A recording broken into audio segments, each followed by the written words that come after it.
Hey everyone, and welcome back to Scary Tales. If you're joining us for the first time, let me just say that if you're a fan of real people's accounts of dark and twisted tales, then you're in the right place. That's literally all that we do, and we upload once or twice a week. So if you like what you hear in today's tale, make sure you throw that like button into a lake, and then take the blurriest picture of it that you can. Then, take to Reddit and tell everyone that you just photographed the Loch Ness Monster. Today's story takes us to the small town of Enfield, Illinois, a place so quiet and uneventful that most people had never even heard of it. But in the spring of 1973, something happened there that would change the lives of its residents forever. Now, this isn't your typical small town horror story. Nope, this one involves a creature so bizarre, so terrifying that it defies explanation. And yet, it's all based on 100% fact. But, as always, with these stories, what you think you know might just be the opposite of the truth. So stick around to the end, and you might find yourself questioning everything.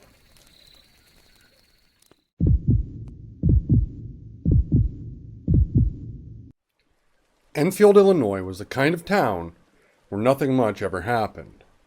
With a population of just over 600 people, it was a place where everyone knew each other, and life moved at a leisurely pace. People worked, kids played in the streets, and the biggest excitement was the occasional high school football game. But, on the night of April 25th, 1973, something happened that would put Enfield on the map in a way that no one could have ever predicted. Henry McDaniel was a man who had lived in Enfield his entire life. A war veteran in his 50s, he was known as a level-headed and reliable member of the community. So, when he came running into the local police station that night, breathless and wide-eyed, the officers knew immediately that something was very, very wrong. See, McDaniel had told them that just an hour earlier, he'd been sitting in his living room with his wife, Lil, when he heard a strange scratching sound at the front door. Now, at first, he thought it might be a stray dog or maybe a raccoon. It was the kind of thing that happened from time to time in a rural area like Enfield. But when the scratching grew louder and more insistent, McDaniel decided to grab his flashlight and check it out.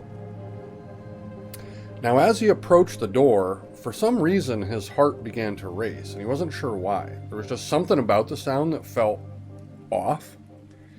It wasn't just the noise itself, but the way that it seemed to resonate in the pit of his stomach, filling him with this inexplicable feeling of dread, for no really understandable reason.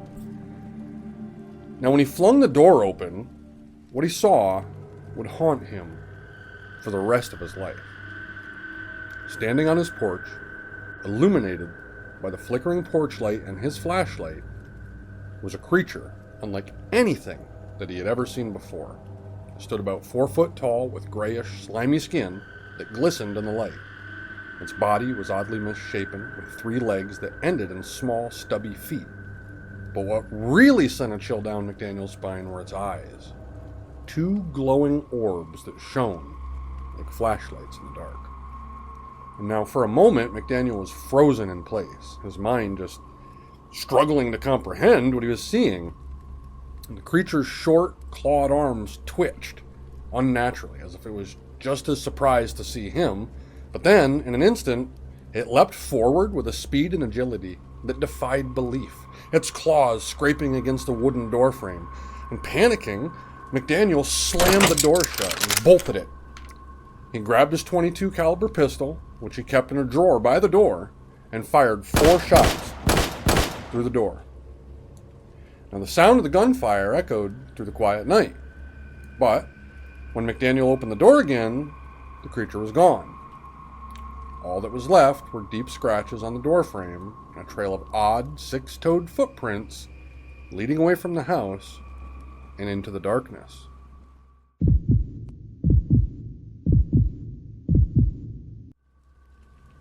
Now, the police didn't know what to make of McDaniel's story. On the one hand, he was a well-respected member of the community, hardly the type to make up wild tales, but on the other hand, what he described, it just sounded like something out of a bad science fiction movie. So everyone was a little bit questioning everything. Despite their skepticism, though, they did decide to investigate, and when they arrived at McDaniel's house, they found exactly what he described. Deep scratches on the door frame and strange footprints in the yard. The footprints were about 4 inches wide and had 6 distinct toes, unlike any animal tracks the officers had ever seen. Now, the next day, the story obviously spread like wildfire through the small town, and everyone had an opinion about what had happened, but no one could really agree on what it was.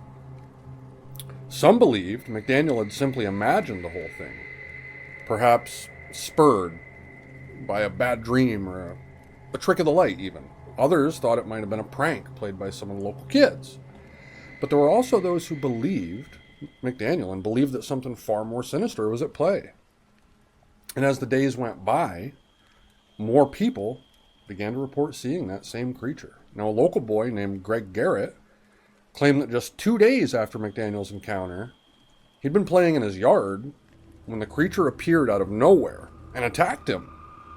Now, according to Garrett, the creature stepped on his foot, tearing his shoe with its claws before he managed to get away.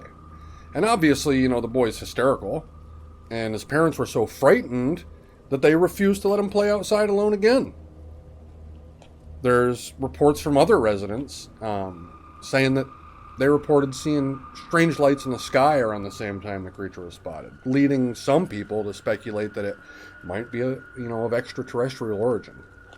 The idea of a UFO landing in Enfield and releasing some sort of alien creature quickly gained traction, and it was really big amongst the town's younger residents. But as more reports came in, it became clear that whatever was happening in Enfield, whether it be extraterrestrial or not, was no joke. The creature, whatever it was, seemed to be real, and it was terrifying the local residents. Now, this isn't just 1, 2, 3, 4. This is multiple people that are well reputed around the town, people that even originally didn't believe McDaniel. And it didn't take long for the story to catch the attention of the media. Reporters from all over the country descended on Enfield, eager to get the scoop on what was being called the Enfield Monster. Local newspapers ran sensational headlines, and the story even made its way into national news programs at some point. Now, needless to say, with the media flood came also a flood of outsiders, monster hunters, UFO enthusiasts, and even just curious onlookers, all hoping to catch a glimpse of the Enfield Monster. Now, this quiet town was suddenly teeming with activity, and the townspeople were left to deal with the chaos. They'd never dealt with anything like this before. They'd never dealt with more than just their local people, and McDaniel in particular found himself at the center of this storm. He was interviewed by countless reporters, all of whom wanted to hear his story firsthand. But as the attention grew, so did the skepticism. Some journalists even accused McDaniel of making the whole thing up for attention, while others tried to poke holes in his story. But McDaniel, throughout the years, has never wavered. He's insisted that what he had seen was real, and he stood by his description of the creature, no matter how outlandish it seemed. And he wasn't alone. Other residents who had seen the creature came forward to back up his claims, describing the same grayish, 3-legged monster with glowing eyes. Now, despite the growing skepticism, the town's fear was palpable. People began locking their doors at night when they'd never done this before, and children were no longer allowed to play outside after dark. And the police, meanwhile, were overwhelmed by the sheer number of reports, and they had no answers to offer. At this point, there had been many theories circulating. And as the weeks went by, and the creature continued to elude capture, theories about its origin began to emerge. Now, some believed that it was a mutant animal, perhaps the result of a scientific experiment gone wrong.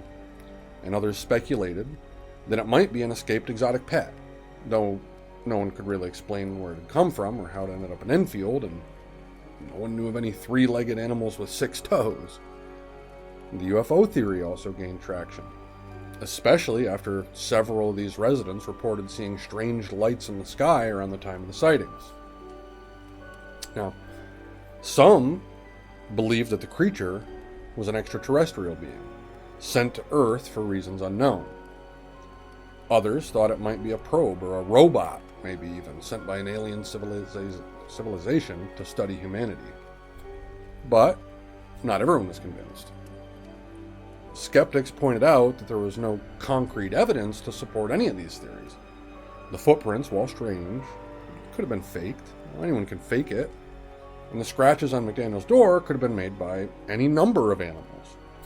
And as for the strange lights in the sky, they could easily be explained away as planes or satellites, reflections of headlights, other natural phenomena. And despite the lack of evidence, the mystery of the Enfield monster continued to captivate the public's imagination. But as time went on, and the sightings became less frequent, the frenzy eventually began to die down. The media moved on to other stories, and the outsiders who had flocked to Enfield eventually left, leaving the town to return to its quiet and uneventful existence. But even as the rest of the world forgot about the Enfield monster, the people of Enfield couldn't shake the feeling that something wasn't quite right. The creature may have disappeared, but the fear that it had instilled in the residents of Enfield still lingered. Now, years later, a local researcher named Loren Coleman decided to take a closer look at the case. Coleman is a well-known cryptozoologist, someone who studied creatures like Bigfoot and the Loch Ness Monster. Now, he'd heard about the Enfield monster and was intrigued by the story, particularly because of the unusual number of credible witnesses who claimed to have seen the creature. But as Coleman dug deeper into the case, he uncovered something strange. It turned out that Henry McDaniel wasn't the only person in Enfield who'd seen something unusual. In fact, there had been several reports of strange creatures and odd occurrences in the area just months leading up to McDaniel's encounter. One of the most intriguing reports came from a group of teenagers who claimed to have seen a large creature with glowing red eyes near an abandoned house on the outskirts of town. This is right outside of Enfield. The description of the creature was eerily similar to that of the Enfield monster, but with one key difference. This creature was reported to have wings. Now, as Coleman pieced together the various reports, a new theory began to emerge. What if the Enfield monster wasn't a single creature, but rather a series of different creatures that had been sighted in the area over a period of time? Perhaps the creature that McDaniel saw was just one of many, perhaps a foot soldier or a minion. And maybe these monsters each had their own unique characteristics. But if that was the case, then what were these creatures and where did they come from? Were they the result of some kind of experiment? Or were they truly otherworldly beings? The more Coleman investigated, the more questions he uncovered. And in the end, he was sadly left with no definitive answers, only a growing sense of unease. The Enfield monster might have been just one piece of a much larger puzzle, one that's yet to be solved. And as for Henry McDaniel, he never did see the creature again. He'd hoped that he did, but he was also scared that he didn't. He always believed that it was still out there, somewhere in the darkness, watching and waiting.